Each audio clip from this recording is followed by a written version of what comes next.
Hi guys, প্রতিদিনের মতোই ভেবেছিলাম আজকেও দেবের সাথে একটা ভিডিও করব, কিন্তু ও আমাকে কোনো পাত্তা না দিয়েই চলে গেছে। এরপর মনে পড়লো কিছুক্ষণ আগে আমার কাছে কেক খাইতে চাইছিল, কিন্তু তখন আমি ওকে পাত্তা না দিয়ে বলছিলাম যে আমি এখন কেক বানাইতে পারবো না। আর তোমরা দেখতেই পাইছো আমি কেক বানাই দেই নাই দেখেও আমার উপর কতটা রাগ করছে।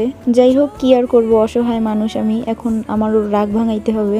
আর এই কেকটা বানাইতে হলে কিন্তু দুধ, ডিম, চিনি, ময়দা এইসবের প্রয়োজন হবে না। এই কেকটা তৈরি করতে হলে তোমাদের লাগবে ক্লে, আঠা, কেচি আর ধৈর্য।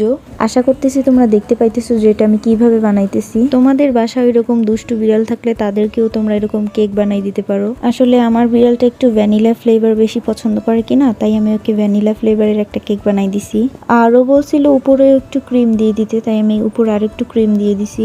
আর লাস্টে কেকটা এরকম দেখতে হয়েছে। কেমন হয়েছে তোমরা সবাই অবশ্যই জানাবা কমেন্টে। তো চলো দুষ্টু মেয়েটাকে খুঁজে একটু তাকে কেকগুলা দেই। এই যে ও বসে আছে এখানে, মানে মুখ দেখা বুঝতেই পারতেছো যে কেকগুলা পাইয়া সে কতটা খুশি হয়েছে। দেখো কিভাবে খাইতেছে এগুলা।